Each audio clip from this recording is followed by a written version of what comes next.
وأحسن منك لم تر قط عيني، وأجمل منك لم تلد النساء.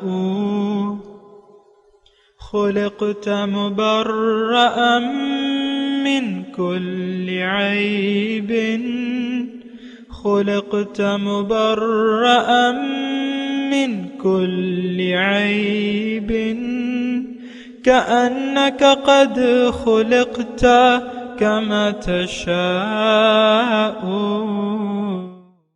كتاب أنزلناه إليك مبارك ليدبروا آياته وليتذكر أولو الألباب. یہ کتاب برکت والی ہے جسے ہم نے آپ کی طرف نازل فرمایا ہے تاکہ دانش مند لوگ اس کی آیتوں میں غور و فکر کریں اور نصیحت حاصل کریں۔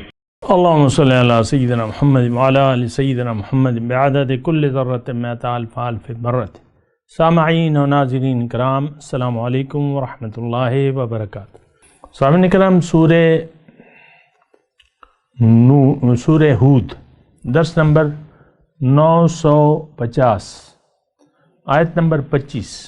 آج کا موضوع، کیا ہم اللہ تعالیٰ کی نافرمانی میں زندگی گزار رہے ہیں؟ اس کے ساتھ آج کے سبق کا آغاز کرتے ہیں۔ سب سے پہلے گزشتہ سبق کا اعادہ ہوگا۔ اعوذ باللہ من الشیطان الرجیم۔ پناہ مانگتا ہوں میں اللہ کی شیطان مردود سے۔ بسم اللہ الرحمن الرحیم۔ شروع اللہ کے نام سے جو بڑا مہربان نہایت رحم والا ہے۔ ومن اظلم ممن افترى على الله كذبا أولئك يعرضون على ربهم ويقول الأشهاد هؤلاء الذين كذبوا على ربهم ألا لعنة الله على الظالمين۔ اور اس سے بڑھ کر ظالم کون ہوگا جو خدا پر جھوٹ افطرا کرے؟ ایسے لوگ خدا کے سامنے پیش کیے جائیں گے اور گواہ کہیں گے کہ یہی لوگ ہیں جنہوں نے اپنے پروردگار پر جھوٹ بولا تھا۔ سن رکھو کہ ظالموں پر خدا کی لعنت ہے۔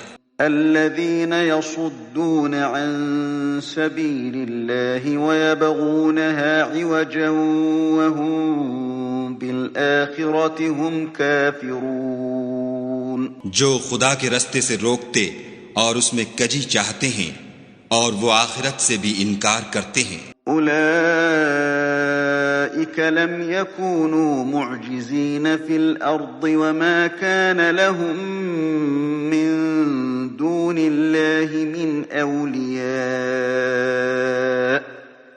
يضاعف لهم العذاب ما كانوا يستطيعون السمع وما كانوا يبصرون۔ یہ لوگ زمین میں کہیں بھاگ کر خدا کو ہرا نہیں سکتے اور نہ خدا کے سوا کوئی ان کا حمایتی ہے۔ اے پیغمبر صلی اللہ علیہ وآلہ وسلم، ان کو دگنا عذاب دیا جائے گا کیونکہ یہ شدت کفر سے تمہاری بات نہیں سن سکتے تھے اور نہ تم کو دیکھ سکتے تھے۔ أولئك الذين خسروا أنفسهم وضل عنهم ما كانوا يفترون۔ یہی ہیں جنہوں نے اپنے تئیں خسارے میں ڈالا اور جو کچھ وہ افترا کیا کرتے تھے ان سے جاتا رہا۔ لا جرم أنهم في الآخرة هم الأخسرون۔ بلا شبہ یہ لوگ آخرت میں سب سے زیادہ نقصان پانے والے ہیں۔ إن الذين آمنوا وعملوا الصالحات وأخبتوا إلى ربهم أولئك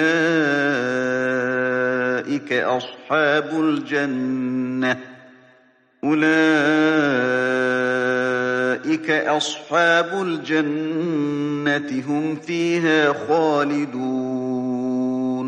جو لوگ ایمان لائے اور عمل نیک کیے اور اپنے پروردگار کے آگے عاجزی کی، یہی صاحب جنت ہیں، ہمیشہ اس میں رہیں گے۔ مثل الفريقين كالأعمى والأصم والبصير والسميع هل يستويان مثلا أفلا تذكرون۔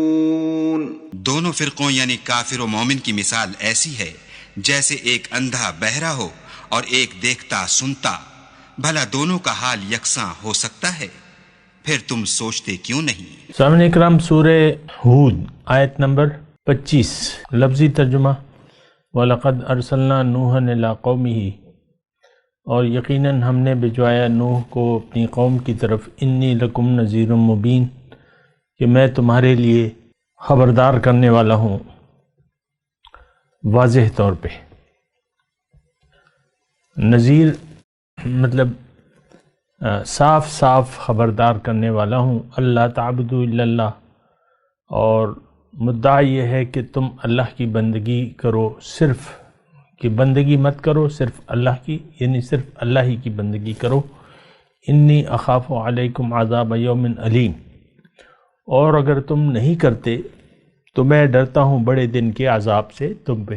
سامعین اکرام، مختلف واقعات اللہ تعالیٰ عبرت کے لیے ہمارے سامنے پیش کر رہے ہیں، اور ہمیشہ آپ کو میں نے بتایا ہے کہ عموماً بڑی صورتوں میں یہ واقعات آتے ہیں یعنی دلائل کے طور پہ، یہ ثبوت کے طور پہ، اور یعنی مدعا، پھر اس پہ دلائل، اور پھر اس پہ تاریخی ثبوت۔ اور دیکھیں، ایک بات نوٹ کر لیں، یہ ہم نے 26 اور 25 دو آیات پڑھی ہے ہم نے، اور اس میں بہت سارا مضمون ہے سامنے کرام۔ اصل میں ہم تو غافل لوگ ہیں، مجھے یہ کہنے میں تو کوئی بات نہیں ہے، ہم غافل لوگ ہیں، ہمیں نہیں معلوم کہ ہم کون ہیں، ہماری حقیقت کیا ہے، ہمیں یہ بھی نہیں معلوم کہ اللہ تعالیٰ نے ہمیں کیوں بنایا ہے، دنیا میں کیوں بھجوایا ہے، مقصد کیا ہے۔ پھر ہمارا یقین نہیں ہے ان تمام باتوں پہ جس پہ ہمیں یقین ہونا چاہیے، جو ہماری زندگی جس پر یقین کر لینے سے ہماری کامیابی یقینی ہے، اس پر ہمیں نہ یقین حاصل ہے اور نہ ہم یقین حاصل کرنا چاہتے ہیں، یہ بات نوٹ کر لیں۔ دوسری بات یہ ہے کہ یہ سب کچھ اس لیے ہے کہ ہمارا مدعا بدل گیا ہے، زندگی گزارنے کا جو مقصد ہے وہ بدل گیا ہے، اور وہ بن گیا ہے دنیا۔ ظاہر دنیا پر ہمیں یقین حاصل ہے کہ یہی ہمارا مقصود ہے، اور جب آپ کا دیکھیں ایک چیز آپ کا مقصد حیات بن گئی، یہ عام سی بات ہے، اس میں زیادہ مجھے دلائل دینے کی ضرورت بھی نہیں ہے۔ ہر وہ چیز جو آپ کا مقصود بن جائے اس سے آپ کو انس ہو جاتا ہے، جس کی آپ ضرورت محسوس کرتے ہوں اور پھر وہ آپ مقصد بنا لیں تو پھر اس سے انس بھی ہو جاتا ہے، انسیت۔ یہ بہت یعنی اہم بات ہے، اس کو ذرا نوٹ کر لیں۔ جس چیز کی آپ ضرورت محسوس کرتے ہیں، جو چیز آپ کو خوبصورت بھی لگتی ہے اور جس کی ضرورت محسوس کرتے ہیں، وہ اس کو آپ مقصود بنا لیتے ہیں۔ جب آپ اس کو مقصود بنا لیتے ہیں تو اس سے آپ کی انسیت پیدا ہو جاتی ہے، محبت جس کو کہتے ہیں۔ اور دنیا ہمیں اچھی لگتی ہے بظاہر، زُیّنَ للناس، ہماری ظاہر نظروں کو وہ اچھی لگتی ہے دنیا، مال و دولت اور یہ دنیا اور اولاد وغیرہ جو بھی ہے، یہ ہمیں اچھی بھی لگتی ہیں، اس کی ہمیں ضرورت بھی محسوس ہوتی ہے۔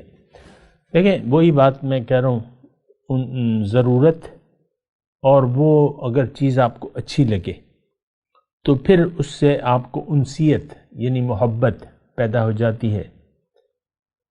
تو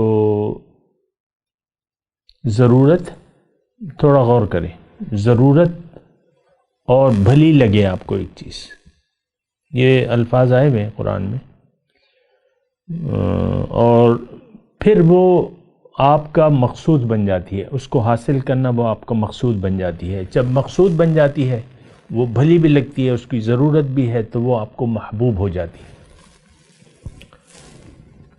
انسیت اور محبوبیت تقریباً ایک ہی یعنی درجہ ہے، الفاظ مختلف ہیں۔ انس محبت، محبوب، تو پھر اسی کے لیے انسان زندگی گزارتا رہتا ہے، پھر کسی اور طرف وہ متوجہ نہیں ہوتا۔ بات یہ ہے، جو سچی بات ہے کہ دنیا ہماری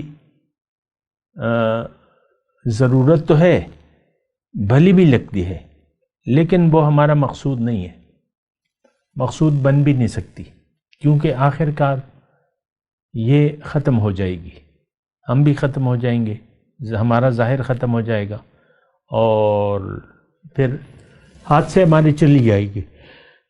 اصل میں مضمون کیا ہے؟ مضمون یہ ہے کہ ہم اگر ہمارا تعلق اگر دیگر مخلوقات کی طرح ہوتا،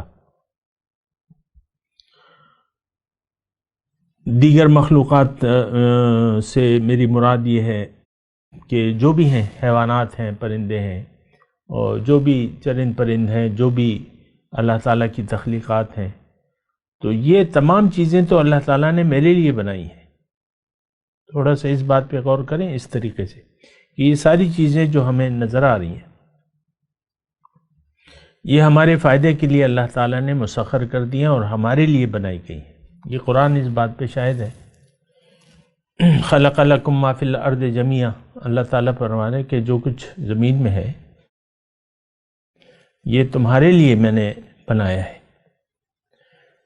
تو ہم میں اور اس میں برابری تو ہو نہیں سکتی سامنے کرام۔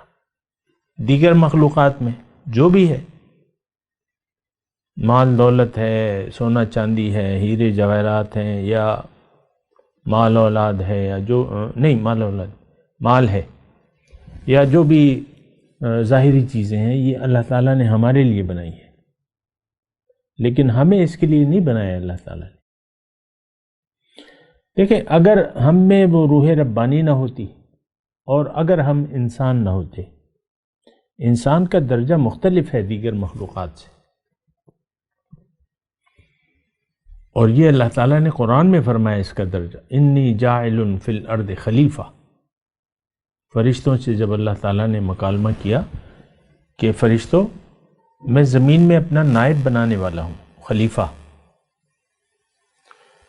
تو یہ ہمارا مقام ہے، ہم اللہ کے نائب ہیں، خلیفہ ہیں، ایسی کوئی دوسری مخلوق اللہ تعالیٰ نے نہیں بنائی۔ اب انسان کی حقیقت اگر اس کا تعلق ظاہر سے ہوتا پھر بھی کوئی بات نہیں تھی، لیکن انسان کی حقیقت تو ظاہر نہیں ہے۔ گر نبود ذات حق اندر وجود، آب و گلہ کے ملک کر دے سجود۔ اے انسان، تم میں اگر وہ ذات حق نہ ہوتی تو یہ آب و گل، پانی، مٹی اور فرشتے یہ تمہیں سجدہ کیسے کرتے؟ یہ تو ہماری خدمت کے لیے اللہ تعالیٰ نے بنائے ہیں۔ فرشتے دیکھیں، سارے کام اللہ تعالیٰ انسانوں کے لیے فرشتوں کے ذریعے کرتا ہے۔ بارش کی ہر بوند کے ساتھ فرشتہ آتا ہے۔ ہمارے لہو معقبات من بین یدیہ ومن خلفہ یحفظونہ من امر اللہ، اس کی حفاظت کے لیے اللہ تعالیٰ نے آگے پیچھے فرشتے لگائے جو اللہ کے حکم سے اس کی حفاظت کرتے ہیں۔ ہر فرشتے تو ہمارے حفاظت کرنے والے ہیں، ہماری خدمت کرنے والے ہیں۔ وہ ایک الگ مضمون ہے، لیکن بات یہ ہے کہ وہ روح جو ہے، وہ روح ربانی جو ہے، وہ انسان میں ہے۔ تو اگر ہم سب اس بات پر نہ سوچیں اور اپنے مقصد تخلیق سے غافل ہو جائیں، یا اس مقصد تخلیق کو حاصل کرنے کے لیے جس کام کی ضرورت ہے اس سے غافل ہو جائیں، تو پھر اللہ تعالیٰ ناراض ہو جاتا ہے۔ ناراضگی کی صورت میں اس کے پھر عذاب کا ہمیں سامنا کرنا پڑے گا۔ اگر ہم میں عقل و شعور نہ ہوتا، سوچ سمجھ نہ ہوتی، اور وہ آنکھیں، وہ کان، وَجَعَلَ لَكُمُ السَّمْعَ وَالْأَبْصَارَ وَالْأَفْئِدَةَ، سماعت، بصارت اور وہ سمجھ، عقل، یہ اگر نہ ہوتی اور ہم مجبور ہوتے تو پھر بھی کوئی بات نہ تھی، لیکن یہ ساری قوتیں اللہ تعالیٰ نے ہمیں دی ہیں سوچنے اور سمجھنے کی۔ انسان جیسی ذہین مخلوق اس کائنات میں نہیں ہے، انسان جیسی ذہین مخلوق، باشعور مخلوق یعنی اس کائنات میں نہیں ہے۔ اور بات یہ ہے کہ ہم تو اپنے آپ کو بھول کے زندگی گزار رہے ہیں، اور اس کا نتیجہ یعنی لازماً نقصان ہے۔ سامنے کرام دیکھیں، عام طور پہ بات یہ ہے کہ ہم نے اپنے مقصد تخلیق سے منہ موڑا ہوا ہے، عام طور پہ بات یہ ہے، اور پھر ہم رجوع کرنا بھی نہیں چاہتے، جو کہ بہت زیادہ ضروری ہے۔ مقصد تخلیق کو پورا کرنے کے لیے رب کی طرف رجوع ضروری ہے، اور پھر اللہ کی بندگی، اللہ کے حکم کے مطابق زندگی گزارنا بھی نہیں چاہتے۔ یہ میں آج کے مسلمان کی بات کر رہا ہوں، یہ کوئی 1400-1500 سال پہلے کی بات نہیں ہے، یہ کوئی نوح علیہ السلام کے زمانے کی بات نہیں ہے۔ لیکن ایک بات نوٹ کر لیں، جو نوح علیہ السلام کے وقت حالات تھے، واقعات، وہ آج کے لیے بھی ہیں۔ یہ نہیں ہو سکتا، اور یہ نہیں ہوا ہے، کہ وہاں انسان پر جس لیے یعنی نوح علیہ السلام کی قوم جس وجہ سے اللہ کے عذاب کا ان کو سامنا کرنا پڑا، یہ نہیں ہو سکتا کہ آج وہ نہیں ہوگا۔ مقصد تخلیق سے اعراض، یہ جملہ ذرا سن لیں، مقصد تخلیق سے اعراض کی صورت میں ہمیں دنیا اور جہان کی ناکامی کا سامنا کرنا پڑے گا، لازماً دنیا اور آخرت کی، دونوں جہان کا نقصان ہے۔ خسرت دنیا والآخرہ، دنیا اور آخرت دونوں کا نقصان ہے۔ دیکھیں، ہم اس بات کو سمجھتے تو نہیں ہیں، لیکن اس بات کو سمجھنا ضروری ہے۔ خیر، میں مضمون یہ بیان کر رہا ہوں کہ اب یہ واقعات، تاریخی واقعات عبرت کے لیے اللہ تعالیٰ ہمیں پیش کر رہے ہیں، اور اس کا مدعا یہ ہے کہ اللہ تعالیٰ ہمیں یہ بتا رہے ہیں۔ یہ دیکھیں، میں ہمیں آج 2020 یہ سارے الفاظ میں اس لیے کہہ رہا ہوں کہ آپ یہ نہ سمجھیں کہ ان واقعات کی ہمارے لیے کوئی اہمیت نہیں ہے۔ انسان کا مزاج شروع سے ایک سا رہا ہے، انسان کے پاس نفس امارہ شروع سے ہے، ہزاروں سال ہو گئے اس واقعے کو، نوح علیہ السلام کے واقعے کو، لیکن وہی نفس امارہ جو ان کے پاس تھا وہی ہمارے پاس ہے۔ وہ جس طرح سوچتے تھے اسی طرح ہم بھی سوچتے ہیں۔ وہ جس قسم کی ابھی وہ ان کی بات آئے گی، یعنی جو 27 نمبر کی آیت شروع ہو رہی ہے، تو اس میں قوم پیغمبر کو کہہ کے کچھ کہتی ہے، وہی الفاظ آج ہم اپنے پیغمبر کو کہہ رہے ہیں، وہی خیالات ہمارے بھی ہیں۔ نوح علیہ السلام کی قوم کی جو خیالات تھے، جس کا انہوں نے اظہار کیا ہے، ابھی آگے اس کا تذکرہ آئے گا، اور آیت نمبر 27 میں، تو وہی ہمارے خیالات ہیں۔ تو دیکھیں، میں خلاصہ کلام اب تک جو میں نے گفتگو کی ہے، خلاصہ کلام اس کا یہ ہے کہ آپ ان واقعات سے خود عبرت لیں۔ آپ نوح علیہ السلام کے جو ان کی باتیں ہیں، ان کو بھی نوح علیہ السلام کی جو باتیں اپنی قوم سے کہہ رہے ہیں، ان کو بالکل اپنے لیے سمجھیں۔ ہر پیغمبر کی دعوت ایک ہے، کیوں کہ ہر پیغمبر کی دعوت ایک ہے، اور وہ بندگی رب ہے۔ حضور صلی اللہ علیہ وسلم نے جو اعلانیہ دعوت دی لوگوں کو 3 سال بعد، اس میں کیا تھا؟ یہی الفاظ تھے، اللہ تعبدوا الا اللہ انی اخاف علیکم عذاب یوم علیم۔ اور اس صورت میں کیا ہے جو ہم پڑھ رہے ہیں، یہ صورت مبارکہ، تو اس میں بھی یہی ہے، بات تو اس میں بھی یہی ہے کہ ان استغفروا ربکم ثم توبوا الیہ، کہ اپنے رب سے معافی مانگو اور اس کی طرف رجوع کر لو، یعنی اللہ سے اپنے غلط طرز فکر کی معافی مانگو، اور جو تم نے اللہ سے منہ موڑا ہوا ہے تو اس سے رجوع کر لو اور اللہ کی طرف رخ کر لو۔ یہ دیکھیں الف لام را کتاب احکمت آیاتہ ثم فصلت من لدن حکیم خبیر اللہ تعبدوا الا اللہ۔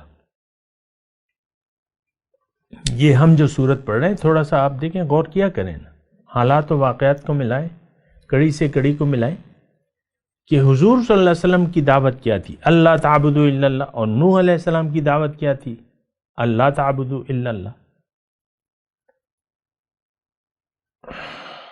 وَإِن تَوَلَّوْا فَإِنِّي أَخَافُ عَلَيْكُمْ عَذَابَ يَوْمٍ كَبِيرٍ۔ اگر تم نے منہ موڑ لیا، وہاں دیکھیں ایک ہی جملہ ہے، یہاں انی اخاف علیکم عذاب یوم کبیر، یہاں انی اخاف علیکم عذاب یوم علیم۔ تو بہرحال میں آپ کو یہ کہہ رہا ہوں کہ دیکھیں یہ اگر یعنی ایسا ماحول نہ ہوتا یہ غفلت کا تو مجھے اتنی تفصیل کی ضرورت نہیں تھی۔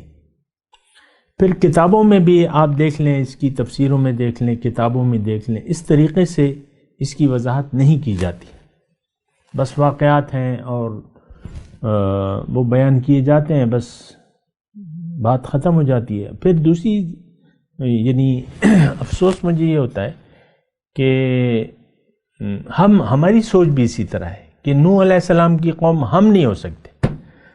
یہ ایک سوچ ہے کہ نہیں ہے؟ میں چلیں آپ سے پوچھتا ہوں، آپ نے کبھی یہ تصور کیا ہے کہ بھئی نوح علیہ السلام کی قوم نے جو انکار کیا ہے اپنے پیغمبر کا اور اس کی تعلیمات کا، وہی کام ہم بھی کر رہے ہیں؟ کبھی آپ نے ایسا اندازہ لگایا؟ نہیں لگایا۔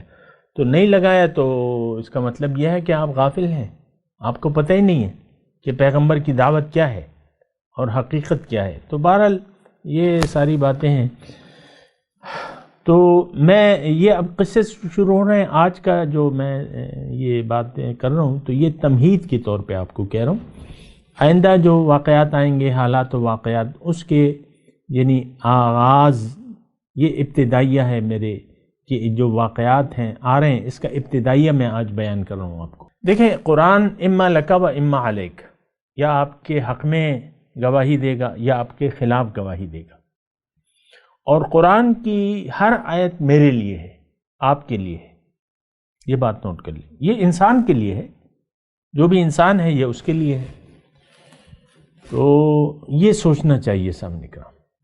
اب یہاں دیکھیں میں اپنے مضمون کی طرف آتا ہوں۔ لقد ارسلنا نوحا الی قومہ انی لکم منہ نذیر مبین، خبردار کرنے والا ہوں واضح طور پہ۔ تو کیا ہمارے پیغمبر ہمارے لیے نذیر مبین نہیں ہے؟ کیوں نہیں ہے؟ انہوں نے بھی ہمیں خبردار کیا ہے۔ یہ الگ بات ہے کہ ہم اپنے پیغمبر کی بات کو نہ سنتے ہیں نہ سننے کے لیے تیار ہیں کہ ان کی دعوت ہے کیا۔ یہ بھی المیہ ہے نا کہ ہم اپنے پیغمبر کی دعوت کو سننے کے لیے تیار نہیں ہیں۔ مجھے نہیں معلوم، یعنی میرا یقین ہے کہ آج اگر آپ پوچھیں کسی سے کہ بھئی پیغمبر کی دعوت، ہمارے پیغمبر محمد صلی اللہ علیہ وسلم کی دعوت کا خلاصہ کیا ہے، تو وہ آپ کو نہیں بتا سکے گا۔ ہم جانتے نہیں ہیں، یہ تو میں اجتماع کی بات کر رہا ہوں، امت کی بات کر رہا ہوں۔ ہم جانتے نہیں ہیں پیغمبر کی دعوت ہے کیا، بنیادی طور پہ یہ ہم نہیں جانتے۔ تو بہرحال جب نہیں جانتے تو پھر یہ ہے کہ اس کے انجام کا بھی ہمیں سامنا کرنا پڑتا ہے۔ اور آج امت محمدیہ جو ہے وہ اللہ کے عذاب میں گرفتار ہے۔ دیکھیں ہم پہ ایسا عذاب کیوں نہیں آتا جیسے نوح علیہ السلام کی قوم پہ آیا؟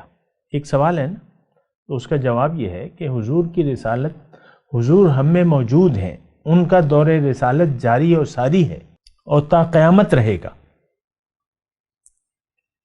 تو پہلے تو ایک قوم یکسر تباہ برباد کر دی جاتی تھی، لیکن یہ اس لیے ہے کہ اللہ تعالیٰ مہلت دیتا ہے اور مہلت تا قیامت ہے۔ اب دنیا کے لیے حضور نے فرمایا انا والساعۃ ہاکذا، میں اور قیامت ساتھ ساتھ ہیں، میرے بعد قیامت ہے۔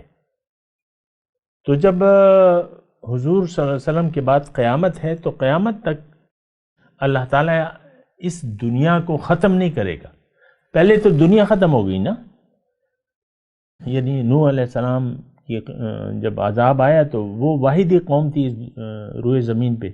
پہلے پیغمبر مطلب دوسرے پیغمبر تھے، آدم علیہ السلام اور نوح علیہ السلام۔ تو جتنے 1 لاکھ کم و بیش 1 لاکھ لوگ تھے، بس 70-75 لوگ جو ایمان لائے تھے، ابھی آئے گا اس کا تذکرہ، وہ اللہ تعالیٰ نے ان کو بچا لیا، باقی سب غارت ہو گئے، تباہ ہو گئے، برباد ہو گئے، غرق ہو گئے۔ یہ بھی آئے گا تفصیل سے۔ تو وہ تو ساری دنیا، یعنی ایک قسم ساری دنیا پہ عذاب آیا۔ ساری دنیا کا مطلب وہی 1 لاکھ لوگ جو تھے وہی تباہ ہو گئے، ختم ہو گئے۔ اللہ تعالیٰ نے ان کا نیست و نابود کر دیا۔ اسی طرح اور قومیں جو تھیں ابھی آئیں گے ان کے تذکرے۔ اب اللہ تعالیٰ نے مشیت یہ ہے کہ تا قیامت حضور صلی اللہ علیہ وسلم خاتم النبیین ہیں، ان کا دور رسالت جاری اور ساری ہے، ان کی تعلیمات بالکل صحیح سالم موجود ہیں اور تا قیامت رہیں گی۔ انا نحن نزلنا الذکر وانا لہ لحافظون، یہ ذکر ہم نے نازل کیا ہے اور ہم اس کی حفاظت کریں گے۔ بہرحال میں اپنے مضمون کی طرف آتا ہوں۔ وَلَقَدْ أَرْسَلْنَا نُوحًا إِلَىٰ قَوْمِهِ إِنِّي لَكُمْ نَذِيرٌ مُّبِينٌ، یہ آپ اپنے لیے سمجھے، نوح علیہ السلام کی جگہ حضور صلی اللہ علیہ وسلم کو رکھیں اور اس دعوت کو سنیں جو پیغمبر اپنی قوم کو کہتا ہے۔ اور دعوت کا خلاصہ یہ ہے اللہ تعبدوا الا اللہ، کہ اللہ کے سوا کسی کی بات نہیں ماننی، اپنی مرضی کے مطابق زندگی نہیں گزارنی، اللہ کو مقصود بنا کے اللہ کے راستے پر پیغمبر کے طریقے کے مطابق چلنا ہے۔ یہ یعنی اب سورہ نوح اگر آپ شروع کریں یہاں تو مطلب ایک یہی لفظ ہے نا، عبادت، فاتقوا اللہ ان اعبدوا اللہ واتقوہ واطیعون، سورہ نوح میں نوح علیہ السلام کے الفاظ ہیں۔ تھوڑی اس میں تفصیل ہے لیکن وہ بھی میں آپ کو بیان کر دیتا ہوں۔ نوح علیہ السلام سورہ نوح میں انا ارسلنا نوحا الی قومی ان انذر قومک من قبل ان یأتیہم عذاب علیم قال یا قوم اعبدوا اللہ واتقوہ واطیعون، او کما قال۔ تو پیغمبر جب آئے تو انہوں نے قوم کو کہا کہ بھئی خالص اللہ کی بندگی کرو، اس کی نافرمانی سے بچو اور میری اطاعت کرو، میری اطاعت کرو۔ تو یہی بات ہے، آج ہم کوئی کام بھی نہیں کر رہے، نہ اللہ کی بندگی کر رہے، نہ تقویٰ کی زندگی گزار رہے اور نہ پیغمبر کی اطاعت کر رہے ہیں۔ تو بات تو ایک ہی ہوگی۔ ہم میں اور نوح علیہ السلام کی قوم میں فرق کیا ہو گیا؟ انہوں نے پتھر کے بت بنائے ہوئے تھے، آپ کے دل میں ہزاروں بت موجود ہیں، کعبہ دل میں آپ کی، فرق تو کوئی نہیں ہے۔ تو اللہ تعبدوا الا اللہ، کہ تم اللہ کے سوا کسی کی بات نہیں ماننا۔ اور یہ دیکھیں تھوڑا سا وقت باقی ہے، میں آپ کو یہ کہہ رہا ہوں کہ انسان کی معراج اس میں ہے کہ خالص اللہ کی بندگی کرے تو یہ اپنی معراج کو حاصل کر سکتا ہے۔ اسی صورت کے آغاز میں ہم نے پڑھا تھا نا، استغفروا ربکم ثم توبوا الیہ یمتعکم متاعا حسنا الی اجل مسمى ویؤتی کل ذی فضل فضلہ۔ استغفار کرو اور پھر اس کی طرف رجوع کر لو، رجوع لاؤ، اللہ تعالیٰ تمہیں ایک اچھی زندگی دے گا ایک معین وقت تک، اور تم میں سے ہر شخص کو اس کی فضیلت دے گا۔ اور وَإِن تَوَلَّوْا، اور اگر تم نے منہ موڑ لیا تو انی اخاف علیکم عذاب یوم کبیر، یہ اس صورت کے آغاز کا مضمون ہے۔ بہرحال میں بندگی کی بات کر رہا تھا سامنے کرام، بندگی، اللہ تعبدوا الا اللہ، اللہ کے سوا کسی کی بندگی، یہ وہ بنیادی نقطہ ہے صاحب کرام جو ہماری نہ سمجھ میں آتا ہے نہ ہم سمجھنا چاہتے ہیں۔ اس کی وجہ کیا ہے کہ ہماری منزل بدل گئی ہے، ہم راستہ بھٹک گئے ہیں، اللہ ہماری منزل نہ ہے، نہ ہم اللہ کو منزل بنانا چاہتے ہیں، ہم نے دھوکہ کھا لیا ہے ظاہر کا۔ اب یہ بندگی کی بات ہماری سمجھ میں نہیں آتی، یہ بڑے افسوس سے مجھے کہنا پڑتا ہے، بندگی کی بات ہماری سمجھ میں نہیں آتی کہ بندگی کو ہم نے محدود کر دیا ہے، عبادت کو محدود کر دیا ہے، نماز روزہ حج زکوٰۃ، بات ختم ہو گئی۔ زندگی تو ہم اپنی مرضی سے گزار رہے ہیں، قرآن کو ہم نے، اپنے دین کو ہم نے اپنی خواہشات کے تابع کر لیا ہے، جو مرضی ہوتی ہے وہ لے لیتے ہیں، جو نہیں ہوتی وہ نہیں لیتے۔ کامل اطاعت کے لیے ہم تیار نہیں ہیں، اور جو اطاعت ہم کر بھی رہے ہیں وہ دراصل خواہشات ہیں ہماری، وہ دراصل کیا ہے، وہ رواج ہے، وہ ماں باپ کی جو آباء و اجداد کی پیروی ہے۔ میرا باپ نماز پڑھتا تھا، میں بھی نمازیں پڑھ رہا ہوں، مجھے کچھ پتہ تو نہیں ہے۔ مجھے یاد ہے اپنے بچپن کا کہ بچے جو ہیں نماز کو تو جانتے نہیں ہیں، میں بھی اسی طرح تھا، بس وہ باپ ہمارا والد صاحب نمازیں ہم خود پڑھتے تھے، ہمیں بھی پڑھاتے تھے، زبردستی ہم پڑھتے تھے۔ مجھے یاد ہے چھوٹا تھا میں، اور اتنا یاد ہے مجھے کہ میں مسجد جاتا تو لوگ مجھے پیچھے صف میں پیچھے دھکیل دیتے تھے، اتنا چھوٹا تھا تو ہم پیچھے چلے جاتے تھے۔ بہرحال میں تلاوت کرتا ہوں، میرے ساتھ دہرائیے۔ اعوذ باللہ من الشیطان الرجیم، بسم اللہ الرحمن الرحیم۔ وَلَقَدْ أَرْسَلْنَا نُوحًا إِلَىٰ قَوْمِهِ أَنْ إِنِّي لَكُمْ نَذِيرٌ مُّبِينٌ۔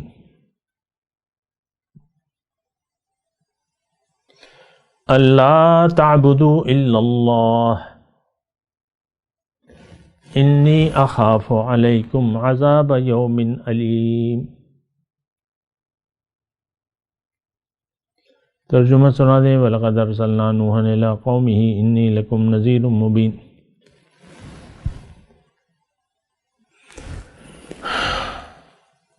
ہم نے بھجوایا نوح علیہ السلام کو اپنی قوم کی طرف کہ میں تمہارے لیے ڈرانے والا ہوں صاف صاف، اللہ تعبدوا الا اللہ،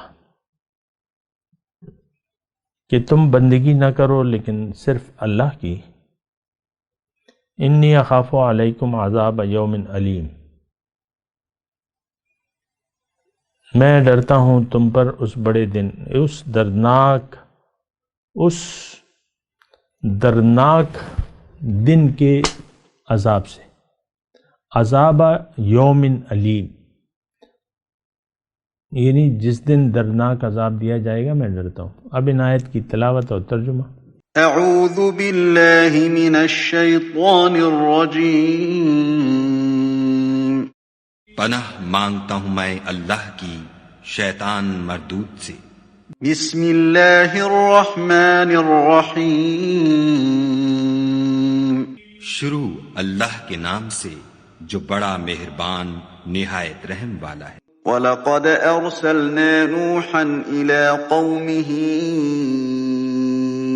إِنِّي لَكُمْ نَذِيرٌ مُّبِينٌ، اور ہم نے نوح کو ان کی قوم کی طرف بھیجا تو انہوں نے ان سے کہا کہ میں تم کو کھول کھول کر ڈر سنانے اور یہ پیغام پہنچانے آیا ہوں۔ اس کے ساتھ ہی سامعین کرام آج کے درس کا وقت اختتام کو پہنچا، انشاءاللہ اگلے درس میں ملاقات ہوگی۔ وآخر دعوانا ان الحمد للہ رب العالمین، والسلام علیکم ورحمۃ اللہ وبرکاتہ۔ مولایا صلی وسلم دائما ابدا على حبیبک خیر الخلق کلہم۔